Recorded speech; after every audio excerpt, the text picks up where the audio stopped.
عمل آدمی کو جنت میں نہیں لے جائے گا، اللہ تعالیٰ کا فضل اور اس کی رحمت لے کے جائے گی۔ اور جو آدمی عمل کیے بغیر یہ امید باندھ رہا ہے کہ میں چلا جاؤں گا، تو وہ اپنے آپ کو جھوٹی آرزوؤں میں مبتلا کر رہا ہے، جس کا حاصل یہ ہے کہ جائے گا وہی جو عمل کرتا ہوگا، لیکن عمل کرنے کے نتیجے میں اللہ جل جلالہ کی رحمت اس کو لے کے جائے گی۔ عمل میں اپنی ذات میں کوئی اتنی بڑی خاصیت نہیں ہے کہ وہ اللہ تعالیٰ کی عظمت کا حق ادا کر سکے، وہ اپنا اللہ تعالیٰ کا فضل و کرم ہی لے کے جائے گا۔ لہٰذا ہمیں ہر وقت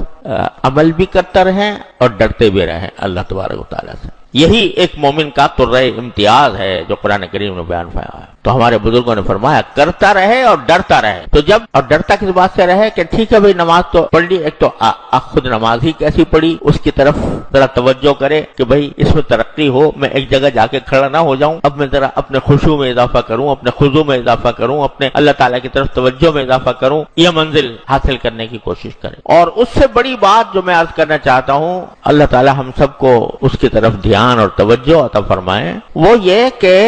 جو سب سے بڑی چیز ہے اپنی اصلاح میں وہ گناہوں سے بچنا ہے۔ نماز تو پڑھ لی، اللہ کا شکر ہے الحمدللہ، اس کے بھی اللہ تعالیٰ کا شکر ادا کرو کہ مسجد میں اللہ تعالیٰ نے آنے کی توفیق دی، نماز پڑھنے کی توفیق دی، روزہ رکھ لیا، رمضان آیا روزہ بھی رکھ لیا، اللہ تعالیٰ کے فضل و کرم سے عمرہ بھی کر لیا، حج بھی کر لیا، جن کو استطاعت جن کو موقع مل گیا۔ لیکن جو چیز خطرناک ہے وہ گناہ ہے کہ ایک طرف آدمی نماز بھی پڑھ رہا ہے، روزے بھی رکھ رہا ہے، عمرے بھی کر رہا ہے، تلاوت بھی کر رہا ہے، ذکر بھی کر رہا ہے، نفلیں بھی پڑھ رہا ہے، لیکن ساتھ ہی گناہ بھی کر رہا ہے، گناہ کے اندر بڑھتا چلا جا رہا ہے، ایک کے بعد ایک، ایک کے بعد ایک، ایک کے بعد ایک گناہ ہوتے جا رہے ہیں، اور ان گناہوں کی کوئی پرواہ بھی نہیں ہے، الیاذ باللہ، پرواہ بھی نہیں ہے کہ میں کیا زہر کھا رہا ہوں، کس آگ میں کود رہا ہوں، کہاں اپنے آپ کو لے کے جا رہا ہوں، اس کی فکر بھی نہیں۔ تو یہ اللہ بچائے، یہ خطرناک چیز ہے جو ساری نفلوں کو برباد کر دینے والی چیز، ساری نفلوں کو، ساری نفلی عبادتوں کو برباد کرنے والی چیز کیا ہے؟